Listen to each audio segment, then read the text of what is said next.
ನಮಸ್ಕಾರ ರೈತ ಮಿತ್ರರೇ, ಯುವ ರೈತ ಯೂಟ್ಯೂಬ್ ಚಾನಲ್ಗೆ ನಿಮಗೆ ಆತ್ಮೀಯವಾದ ಸ್ವಾಗತ. ನಾನು ಶಶಿಕುಮಾರ್, BSc ಬಯೋಟೆಕ್ನಾಲಜಿ. ನೀವೀಗ ಏನು ನೋಡ್ತಿದ್ದೀರಾ, ಇದು ಬಂದು 5 ತಿಂಗಳು ಪ್ರಾಯದ ತೈವಾನ್ ಲೈಟ್ ಪಿಂಕ್ ಸೀಬೆ ತೋಟ. ಸೊ ಇದಕ್ಕೆ ಇವತ್ತು ಆಲ್ರೆಡಿ ಪ್ರೂನಿಂಗ್ ಕಂಪ್ಲೀಟ್ ಆಗಿದೆ. ಒಂದು ಅರ್ಧ ಪ್ಲಾಟ್ ನೀವು ನೋಡ್ಬೋದು. ಈ ಕಡೆ ಏನು ನೋಡ್ತಿದ್ದೀರಾ ಇದೆಲ್ಲ ಪ್ರೂನಿಂಗ್ ಕಂಪ್ಲೀಟ್ ಆಗಿದೆ. ಈ ಕಡೆ ಏನೋ ಪ್ರೂನಿಂಗ್ ಆಗಿಲ್ಲ. ನೋಡಿ ಎಷ್ಟು ಗುಚ್ಚಾಗಿದೆ ಬ್ರಾಂಚಸ್ಸು ಅಂತ. ಸೊ ನಾನಿವತ್ತು ನಿಮಗೆ ಪ್ರೂನಿಂಗ್ ಯಾವ ರೀತಿ ಮಾಡೋದು, 4.5 5 ತಿಂಗಳು ಪ್ರಾಯದ ಗಿಡಕ್ಕೆ ಪ್ರೂನಿಂಗ್ ಯಾವ ರೀತಿ ಮಾಡೋದು ಅಂತ ತೋರಿಸ್ಕೊಡ್ತೀನಿ. ಸೊ ಇದು ಸರಿಸುಮಾರು ನವಂಬರ್ನಲ್ಲಿ ನಾಟಿ ಮಾಡಿರೋದು. ಸೊ ನವಂಬರು, ಡಿಸೆಂಬರು, ಜನವರಿ, ಫೆಬ್ರವರಿ, ಮಾರ್ಚು. ಸೊ ಇದು 5 ತಿಂಗಳು ಕಂಪ್ಲೀಟ್ ಆಗ್ತಾ ಬರ್ತಾಯಿದೆ, ಸರಿನಾ. ಸೊ ಈಗ ನವಂಬರ್ ಎಂಡಲ್ಲಿ ನಾಟಿ ಮಾಡಿರೋದು. ನೋಡ್ಬೋದು ಒಂದೊಂದು ಗಿಡದಲ್ಲಿ ಎಷ್ಟೆಷ್ಟು ಪಿಂದೆಗಳಾಗಿದೆ, ಎಷ್ಟು ಚೆನ್ನಾಗಿ ಬಂದಿದೆ ಗಿಡ, ಹೈಟ್ ಆಗಿರ್ಬೋದು, ಸ್ಟೆಮ್ಮಿಂಗ್ ಇದೆ, ನೀವು ನೋಡ್ಬೋದು, ಸರಿನಾ. ನಾನಿವತ್ತು ಯಾವ ರೀತಿ ಕಟ್ ಮಾಡೋದು, ಎಲ್ಲಿ ಕಟ್ ಮಾಡಬೇಕು ಅಂತ ತೋರಿಸ್ಕೊಡ್ತೀನಿ. ಆ್ಯಕ್ಚುಲಿ ಪೂರ್ತಿ ಪ್ರೂನಿಂಗ್ ಬೆಳಗ್ಗೆನೇ ಅರ್ಲಿ ಮಾರ್ನಿಂಗ್ ಬಂದು ಮುಗಿಸಾಕಿದ್ದೀವಿ. ಇನ್ನೊಂದು ಅರ್ಧ ಪ್ಲಾಟ್ ಇದೆ. ಸೊ ಸರಿಸುಮಾರು ಇನ್ನೂ ಒಂದು 200-250 ಗಿಡ ಪ್ರೂನಿಂಗ್ ಪೆಂಡಿಂಗ್ ಇದೆ, ಸರಿನಾ. ಸೊ ಯಾವತ್ತೂ ಸೀಬೆ ಗಿಡದಲ್ಲಿ ಕೆಳಗಡೆನ ಪ್ರೂನಿಂಗ್ ಮಾಡಲೇಬೇಕು ಕಂಪಲ್ಸರಿ, ಸರಿನಾ. ನನಗೆ ತೋರಿಸ್ತೀನಿ ನೋಡಿ ಇಲ್ಲಿ ಕೆಳಗಡೆ ಆಲ್ರೆಡಿ ಕಾಯಿ ಬಿಡ್ತಾ ಇದೆ ನೋಡಿ. ಸೊ ಕೆಳಗಡೆ ಕಂಪಲ್ಸರಿ ಯಾವುದು ಬ್ರಾಂಚಸ್ ಇಲ್ದಲ್ಲ ಇರೋ ರೀತಿ ನೋಡ್ಕೋಬೇಕಾಗತ್ತೆ ನೀವು. ನೋಡಿ ಪ್ರಯೋಜನ ಇಲ್ಲ ಇದರಲ್ಲಿ ಏನಾಗುತ್ತೆ ಗೊತ್ತಾ, ನೋಡಿ ಕಾಯಿ ಬಿಟ್ಬಿಟ್ಟಿದೆ ಆಲ್ರೆಡಿ. ಸೊ ಇದೇನಾಗುತ್ತೆ ಅಂದರೆ ಕೆಳಗಡೆ ಬ್ರಾಂಚಸ್ಸು ಮಣ್ಣಿಗೆ ತಾಕಿ ಕೆಳಗಡೆ ಅಲ್ಲೆಲ್ಲ ಒಂಥರ ಹಾಳಾಗುತ್ತೆ, ಸರಿನಾ. ನೀವು ನೋಡ್ಬೋದು ಇಲ್ಲೆಲ್ಲ ನೋಡಿ, ಮುಂಚೆ ಫಸ್ಟ್ ಪ್ರೂನಿಂಗ್ ಎಲ್ಲಿ ಮಾಡಿದ್ದೀವಿ ಅಂತ ನೋಡಿ. ಇಲ್ಲಿ ಮೊದಲನೇ ಪ್ರೂನಿಂಗ್ ಇದು, ಇಲ್ಲಿ ಕಾಣ್ತಿದೆ ನೋಡಿ ನಿಮಗೆ ಬ್ರಾಂಚು. ಇಲ್ಲಿ ಪ್ರೂನಿಂಗ್ ಮಾಡೋದಕ್ಕೆ 2 ಸೈಡ್ ಬ್ರಾಂಚ್ ಓಪನ್ ಆಗಿದೆ, ಸರಿನಾ. ಸೊ ಅದೇ ರೀತಿ ನೆಕ್ಸ್ಟ್ ಪ್ರೂನಿಂಗ್ ಇಲ್ಲಾಗಿದೆ ನೋಡಿ, ಸರಿನಾ. ಒಂದು ಐಡಿಯಾ ಬರ್ತಾಯಿದೆ ಅನಿಸುತ್ತೆ. ಆಲ್ರೆಡಿ ನಾನೆಲ್ಲ ಪ್ರೂನಿಂಗ್ದು ವೀಡಿಯೋಸ್ ಹಾಕಿದ್ದೀನಿ. ಸೊ ಇದು ನೆಕ್ಸ್ಟ್ ಪ್ರೂನಿಂಗು ಇಲ್ಲಾಗಿದೆ. ಸೊ ಇದು 2ನೇ ಪ್ರೂನಿಂಗು. ಸೊ ಈಗ ನಾವು 3rd ಪ್ರೂನಿಂಗಲ್ಲಿ ಇದ್ದೀವಿ, ಸರಿನಾ. ಸೊ 5 ತಿಂಗಳಷ್ಟು ಆಗೋದ್ರೊಳಗೆ ಕಂಪಲ್ಸರಿಯಾಗಿ ನೀವು ಒಂದು 3ನೇ ರೌಂಡ್ ಪ್ರೂನಿಂಗ್ ಮಾಡಲೇಬೇಕಾಗತ್ತೆ, ಸರಿನಾ. ಈಗ ನೋಡಿ ಈ ಬ್ರ್ಯಾಂಚು ಸರಿಸುಮಾರು ಏನಿಲ್ಲ ಅಂದ್ರೂ ಒಂದು 2.5 ಅಡಿ ಬಂದ್ಬಿಟ್ಟಿದೆ. ಸೊ ನೀವು ಕರೆಕ್ಟಾಗಿ ನೋಡಿ ಪ್ರೂನಿಂಗ್ ಎಲ್ಲ ಮಾಡಬೇಕು ಅಂತ ತೋರಿಸ್ತೀನಿ ನಾನು ನಿಮಗೆ. ನೋಡಿ ಇಲ್ಲಿ ಬಲ್ತಿರ್ತಕ್ಕಂತಹ ಕೊಂಬೆಗಳಿಗೆ ನೀವು ಪ್ರೂನಿಂಗ್ ಮಾಡಬೇಕಾಗತ್ತೆ. ಇದೇನಿದೆ ಇದೆಲ್ಲ ಕಲರ್ ಚೇಂಜ್ ಆಗ್ತಾ ಹೋಗ್ತಿರುತ್ತೆ ನೋಡಿ. ಸೇಬೆ ಗಿಡದಲ್ಲಿ ಈ ಕಲರ್ ಚೇಂಜ್ ಆಗ್ತಿದೆಯಲ್ಲ, ಈ ಕಲರ್ ಚೇಂಜ್ ಆಗ್ತಿರುತ್ತೆಲ್ಲ ಬಲ್ತಾ ಹೋಗ್ತಿರೋದು, ಹೋಗ್ತಾ ಗ್ರೀನ್ ಇದೆ ನೋಡಿ. ಸೊ ಇಂಥ ಜಾಗದಲ್ಲಿ ನೀವೇನು ಮಾಡಬೇಕು, ಮುಂದೆಗಡೆ 1-1.5 ಅಡಿ ಬಿಟ್ಟು ಈ ಥರ ಕಟ್ ಮಾಡಬೇಕಾಗತ್ತೆ, ಸರಿನಾ. ಸೊ ಈ ಥರ ಕಟ್ ಮಾಡಿದಾಗ ಏನಾಗುತ್ತೆ ಗೊತ್ತಾ, ನಿಮಗೆ ಬ್ರ್ಯಾಂಚಸ್ಸು ಸ್ಟ್ರಾಂಗ್ ಆಗುತ್ತೆ, ಬುಡ ಸ್ಟ್ರಾಂಗ್ ಆಗುತ್ತೆ ನೋಡಿ. ಎಲ್ಲ ತೋರಿಸ್ತಾ ಇದ್ದೀನಿ ನಿಮಗೆ, ಸರಿನಾ. ಸೊ ಪ್ರತಿಯೊಂದು ಅಷ್ಟೇ ನೀವು ಕಟ್ ಮಾಡೋಕ್ಕೆ ಸೀಬೆ ವಿಚಾರಕ್ಕೆ ಬಂದಾಗ ಹೆದರ್ಕೊಳ್ಳೇಬಾರ್ದು. ಸೊ ನೀಟಾಗಿ ಕಟ್ ಮಾಡಲೇಬೇಕಾಗತ್ತೆ. ನೋಡಿದ್ರಾ ಎಷ್ಟು ದೊಡ್ಡದಾಗಿದ್ದ ಗಿಡನ ಯಾವ ಥರ ಕಟ್ ಮಾಡಿದ್ವಿ ಅಂತ. ಸೊ ಪ್ರೂನಿಂಗು ತುಂಬ ಅಂದರೆ ತುಂಬ ಇಂಪಾರ್ಟೆಂಟ್ ಇರುತ್ತೆ ನಮ್ಮ ಸೀಬೆ ಬೆಳೆಯಲ್ಲಿ, ಸರಿನಾ. ನೀವು ನೋಡ್ಬೋದು ಯಾವ ಥರ ಬ್ರಾಂಚಸ್, ಈ ಥರ ಇವೆಲ್ಲ ಎಕ್ಸ್ಟ್ರಾ ಬ್ರಾಂಚಸ್ಸು, ಸೈಡ್ಗೆ ವಾಲ್ ತಕ್ಕಂಥ ಬ್ರಾಂಚಸ್ ನಮ್ಗೆ ಅಗತ್ಯ ಇಲ್ಲ, ಸರಿನಾ. ಸೊ ಇಂಥ ಬ್ರಾಂಚಸ್ನ ದಯವಿಟ್ಟು ಕಿತ್ತಾಕಿ. ಗಿಡ ನೋಡಿ ಆಲ್ರೆಡಿ 4 ಫೀಟ್ ಬಂದ್ಬಿಟ್ಟಿದೆ. ಸೊ ಇದರಲ್ಲಿ ಆಲ್ರೆಡಿ ನೀವು ಟ್ರಯಲ್ ನೋಡ್ಬೋದು ಬೇಕಾದ್ರೆ ಬಿಟ್ಟು, ಬಟ್ ಆದರೂ ನಾನು ಬೇಡ ಅಂತ ಹೇಳ್ತೀನಿ. ಸೊ ಇಲ್ಲಿ ನೋಡಿ, ಇಲ್ಲೂ ಕೂಡ ಅಷ್ಟೇ ಮುಂದೆಯಿಂದ 1-1.5 ಅಡಿ ಬಿಟ್ಟು ಈ ಥರ ಕಟ್ ಮಾಡಬೇಕಾಗತ್ತೆ, ಸರಿನಾ. ನೀವು ಲಾಕಿಂಗ್ಸ್ ತಲೆನೇ ಕೆಡಿಸ್ಕೋಬೇಡಿ. ನೀವು ಎಲ್ಲ ಕಟ್ ಮಾಡಿದ್ರು ಸೀಬೆ ಗಿಡದಲ್ಲಿ ಕಂಪಲ್ಸರಿಯಾಗಿ ಲಾಕಿಂಗ್ಸ್ ಬಂದೇ ಬರುತ್ತೆ, ಸರಿನಾ.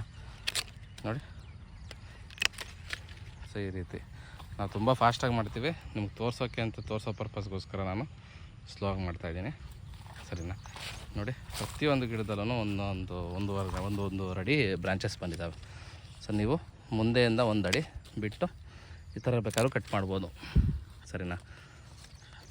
ನೋಡಿ ಈ ಥರ ಮಾಡೋದ್ರಿಂದ ನಿಮಗೆ ಕೆಳಗಡೆ ಬಡ್ಡೆ ಅಂತಕ್ಕಂಥದ್ದು, ಸ್ಟೆಮ್ ಅಂತಕ್ಕಂಥದ್ದು ತುಂಬ ಸ್ಟ್ರಾಂಗ್ ಆಗುತ್ತೆ. ಸೊ ನೀವು ಕಟ್ ಮಾಡೋಕ್ಕೆ ಹೆದರಲೇಬಾರ್ದು, ಸರಿನಾ. ಸೊ ಇದು 4.5 ಮಂತ್ಸ್ ಇರ್ತಕ್ಕಂಥ ತೋಟಕ್ಕೆ ಯಾವ ರೀತಿ ಪ್ರೂನಿಂಗ್ ಮಾಡೋದು ಅಂತೇಳಿ ನಾನು ತೋರಿಸ್ಕೊಡ್ತಾಯಿದ್ದೀನಿ, ಸರಿನಾ. ಆಲ್ರೆಡಿ ಕಾಯಿಗಳು ಬಿಡ್ತಾಯಿದ್ದಾವೆ. ಸುಮಾರು ಒಂದು ಅರ್ಧ kg ಮೇಲೆ ತೂಗುವಂಥ ಕಾಯಿಗಳು ಬಿಟ್ಟಿದ್ದಾವೆ. ತೋರಿಸ್ತೀನಿ ನಾನು ನಿಮಗೆ. ನೋಡಿ ಮೇಯ್ನ್ ಏನು ಗೊತ್ತಾ, ನೀವು ಯಾವುದೇ ರೋಗ ರುಜಿನ ಬರ್ದೆಲ್ಲ ಇರೋ ರೀತಿ ನೋಡ್ಕೋಬೇಕಾಗತ್ತೆ. ಈಗ ನೋಡಿ ಒಂದು ಎಲೆಲಾಗಲಿ ಅಥವಾ ಟೋಟಲಿ ಗಿಡದಲ್ಲಿ ಎಲ್ಲಾದರೂ ನೋಡಿ ನೀವು ಎಲ್ಲೂ ಕೂಡ ಒಂದು ರೋಗ ರುಜಿನ ಅಂತಕ್ಕಂಥದ್ದು ಇಲ್ಲ, ಸರಿನಾ. ಮೇನ್ ಈ ರೀತಿ ನೀವು ಮೇಂಟೈನ್ ಮಾಡಬೇಕಾಗತ್ತೆ.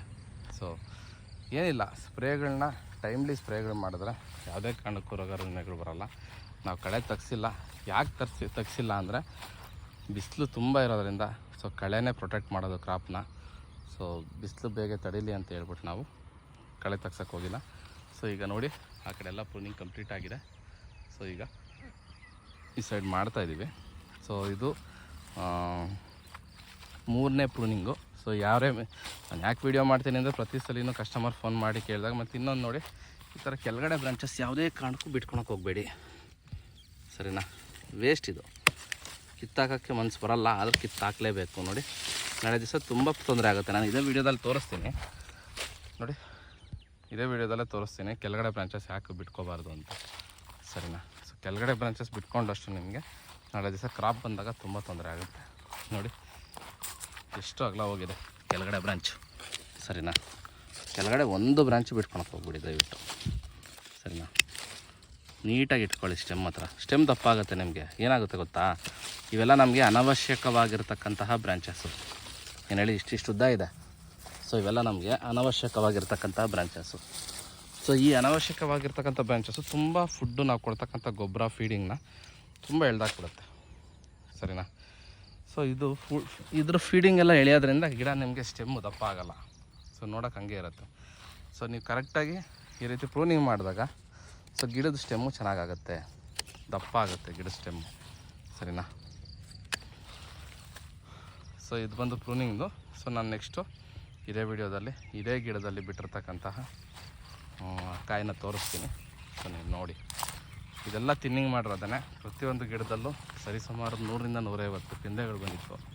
ಸೊ ಎಲ್ಲ ಪಿಂದೆಗಳನ್ನ ಕಿತ್ತಾಕ್ಸಿದ್ದೀನಿ. ಸೊ ಅದ್ರ ನಂತರ ಕೂಡ ತುಂಬ ಪಿಂದೆಗಳು ಬರ್ತಾಯಿದೆ, ಸರಿನಾ? ಸೊ ಇದೇ ವಿಡಿಯೋದಲ್ಲಿ ಒಂದು ಅರ್ಧ kg ಹತ್ತಿರ 400 ಗ್ರಾಮ್ ಬರೋಂಥ ಕಾಯಿ ಬಿಟ್ಟಿದೆ. ಒಂದು 3 ತಿಂಗಳ ಗಿಡಕ್ಕೆ, 4 ತಿಂಗಳ ಗಿಡಕ್ಕೆ ಅದು ತೋರಿಸ್ತೀನಿ. ಬ್ರಾಂಚಸ್ಸು ಬಿಡೋಕ್ಕೆ ಹೋಗಬಾರ್ದು. ನೋಡಿ ಆಲ್ರೆಡಿ ಕಾಯಿ ಬಿಡ್ತಾಯಿದೆ. ಕಾಯಿ ಬಿಟ್ಟರು ವೇಸ್ಟ್, ಇದು ಕೆಳಗಡೆ ಗೊದ್ಬಿಡುತ್ತೆ. ಮತ್ತು ನೋಡಿ ಎಲ್ಲ ಈ ಥರ ಟಿಪ್ ಕಟ್ ಮಾಡಿಬಿಡ್ಬೇಕು.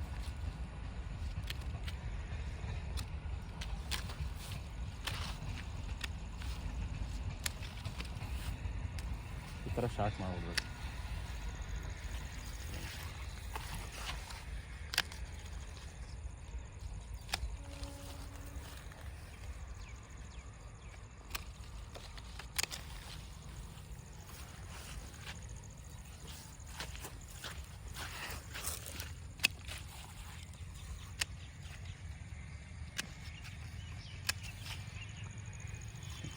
ನೋಡಿ ರೈತ ಮಿತ್ರರೇ, ಈಗ ತಾನೇ ನಾನು ಹೇಳ್ದಂಗೆ ಸುಮಾರು ಒಂದು 3-3.5 ತಿಂಗಳಿಗೆ ಯಾವ ರೀತಿ ಕಾಯಿ ಬಿಟ್ಟಿದೆ, ಎಷ್ಟು ಶೈನಿಂಗ್ ಆಗಿದೆ ನೀವು ನೋಡ್ಬೋದು.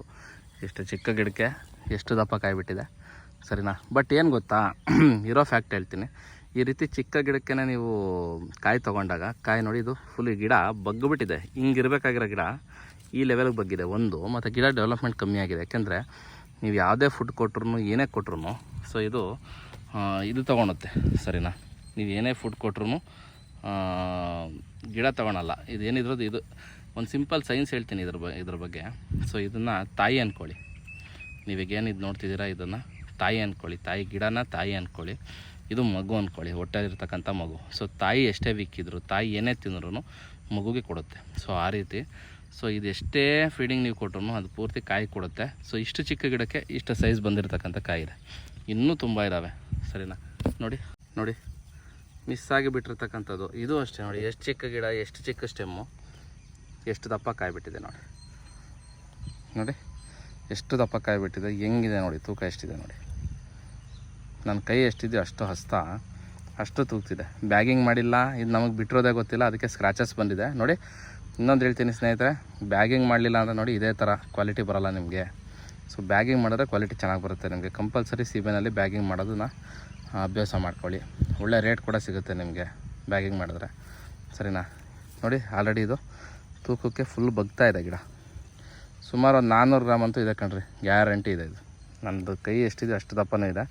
ಸೊ ನಾನೇನು ಹೇಳ್ತೀನಿ ಅಂದರೆ, ನಮ್ಮ ರೈತ ಮಿತ್ರರಿಗೆ ನಾವು ಗಿಡ ಕೊಟ್ಟಿದ್ದೀವಲ್ಲ ಅವ್ರಿಗೂ ನಾನು ಏನು ಹೇಳ್ತೀನಿ ಅಂದರೆ, ಸೊ ಯಾವುದೇ ಕಾರಣಕ್ಕೂ ನೀವು ತಿನ್ನೋಕ್ಕೆ ಅಥವಾ ಕುತೂಹಲಕ್ಕೆ ಯಾವ್ದಾರು 1-2 ಗಿಡದಲ್ಲಿ ಬಿಟ್ಕೊಳ್ಳಿ, ನಾನು ಬೇಡ ಅನ್ನಲ್ಲ. ಬಟ್ ಜಾಸ್ತಿ ಗಿಡದಲ್ಲಿ ಕ್ರಾಪ್ನ ಬಿಡೋಕ್ಕೆ ಹೋಗಬೇಡಿ, ಸರಿನಾ? ಚಿಕ್ಕ ವಯಸ್ಸಿಗೆ ಕಾಯಿಗೆ ಬಿಟ್ಟರೆ ಗಿಡ ಡೆವಲಪ್ಮೆಂಟ್ ಖಂಡಿತ ಬರೋದಿಲ್ಲ. ಸರಿನಾ. ನೋಡಿ, ಸೊ ಈ ರೀತಿ ಆಗ್ತವೆ. ಚಿಕ್ಕ ವಯಸ್ಸಿಗೆ ಬಗ್ಗೋಗಿದೆ ಅದು. ಏನು ಮಾಡ್ತೀರಾ, ಈಗ ಕೀಳಂಗೂ ಇಲ್ಲ ಬಿಡೋಂಗಿಲ್ಲ, ಆ ಪರಿಸ್ಥಿತಿಲಿದೆ. ಸೊ ಅದನ್ನು ಇನ್ನೊಂದು ವಾರ ಆದಮೇಲೆ ಅದು ಮೆಚ್ಯೂರ್ ಆಗುತ್ತೆ. ಅದಾದ ನಂತರ ನಾವು ಕಿತ್ತು ನಾವೇ ಟೇಸ್ಟ್ ಮಾಡ್ತೀವಿ, ಸರಿನಾ. ಸೊ ಇದಿಷ್ಟು ಪ್ರೂನಿಂಗ್ನ ಬಗ್ಗೆ, ಕಾಯಿಗಳ ಬಗ್ಗೆ, ಸರಿನಾ. ಸೊ ನಮ್ಮ ಕಸ್ಟಮರ್ಸ್ಗೆ ಏನು ಹೇಳೋದು, ಕಸ್ಟಮರ್ಸ್ ಆಗಲಿ ರೈತ ಮಿತ್ರರು 3-4 ತಿಂಗಳಿಗೆ ಖಂಡಿತ ಬಿಟ್ಕೋಬೋದು. ನೋಡಿ, ಜಪಾನೀಸ್ ರೆಡ್ ಡೈಮಂಡ್ ಸೀಬೆ ಆಲ್ರೆಡಿ ಇದು ಕೂಡ ಫ್ರೂಟಿಂಗ್ ಆಗ್ತಾಯಿದೆ. ಸ್ಟೆಮ್ ಕೂಡ ಚೆನ್ನಾಗಾಗಿದೆ.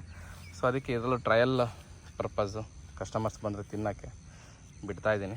ಬ್ಯಾಗಿಂಗ್ ಮಾಡ್ತೀನಿ. ಇದಕ್ಕೆ ಚಿಕ್ಕ ಗಿಡನೇ ಆಗಿರ್ಬೋದು, ಬಟ್ ವಿಧಿ ಇಲ್ಲ, ಜಾಸ್ತಿ ಪ್ಲ್ಯಾಂಟಿಂಗ್ ಮಾಡಿಲ್ಲ. ನಮ್ಮದು ಲೈಟ್ ಪಿಂಕೇ ಜಾಸ್ತಿ ಇರೋದು. ಸೊ ಜಾಪನೀಸ್ ರೆಡ್ ಡೈಮಂಡು ಇದು ನಾವು ಸಪ್ಲೈ ಮಾಡ್ತಿರ್ತಕ್ಕಂಥದ್ದೇ ಗಿಡ ಇದು. ಸೊ ಈ ರೀತಿ ಬರುತ್ತೆ. ಇದು ಬಂದು 4-4.5 ತಿಂಗಳು ಪ್ರಾಯದ್ದು ಜಪಾನೀಸ್ ರೆಡ್ ಡೈಮಂಡು ನೀವು ನೋಡ್ಬೋದು, ಸರಿನಾ. ಸೊ ಯಾವುದೇ ಕ್ವಾಲಿಟಿ ಇರ್ತಕ್ಕಂತಹ ಲೈಟ್ ಪಿಂಕ್ ಗಿಡಗಳು, ಜಪಾನೀಸ್ ರೆಡ್ ಡೈಮಂಡ್ ಗಿಡಗಳು ಬೇಕಾದಲ್ಲಿ ಆರಾಧ್ಯ ನರ್ಸರಿನ ಕಾಂಟ್ಯಾಕ್ಟ್ ಮಾಡಿ. ನಾವು ಕೊಡೋ ಗಿಡದಲ್ಲಿ 3 ತಿಂಗಳಿಗೆ ನಿಮಗೆ ಅರ್ಧ kg ಕಾಯಿ ಬರುತ್ತೆ. ಅದನ್ನ ನಾವು ಗ್ಯಾರಂಟಿ ಕೊಡ್ತೀವಿ. ಅಷ್ಟು ಅದ್ಭುತವಾಗಿರುತ್ತೆ ನಿಮಗೆ, ಸರಿನಾ. ಸೊ ಯಾವುದೇ ಗಿಡ ಬೇಕಾದರೆ ಹಣ್ಣಿನ ಗಿಡಗಳು ಆರಾಧ್ಯ ನರ್ಸರಿನ ನೀವು ಕಾಂಟ್ಯಾಕ್ಟ್ ಮಾಡ್ಬೋದು. ಧನ್ಯವಾದ, ಶುಭ ದಿನ. ಈಗ ತೈವಾನ್ ಲೈಟ್ ಪಿಂಕ್ದು ತುಂಬ ಒಳ್ಳೆ ಆಫರ್ ನಡೀತಿದೆ. ಜೊತೆಗೆ ಟ್ರೈಕೋಡರ್ಮಾ ಸೂಡೋಮೋನಾಸ್ ಎಲ್ಲ ಫ್ರೀ ಕೊಡ್ತಾಯಿದ್ದೀವಿ. ಸೊ 8,000 ಮೌಲ್ಯದ ಬಯೋ ಪ್ರಾಡಕ್ಟ್ಸ್ ಫ್ರೀ ಇದೆ. ಸೊ ಯಾರೇ ಬೇಕಾದವರು ಕಾಂಟ್ಯಾಕ್ಟ್ ಮಾಡಿ. ಮಳೆಗಾಲದವರೆಗೂ ಈ ಆಫರ್ ಇರುತ್ತೆ. ಸೊ ಇದೇ ಗಿಡಗಳು, ಇದರದ್ದೇ ಮದರ್ ಪ್ಲ್ಯಾಂಟ್ ಗಿಡಗಳನ್ನ ನಿಮಗೆ ಸಪ್ಲೈ ಮಾಡಿಕೊಡ್ತೇವೆ. ಧನ್ಯವಾದಗಳು.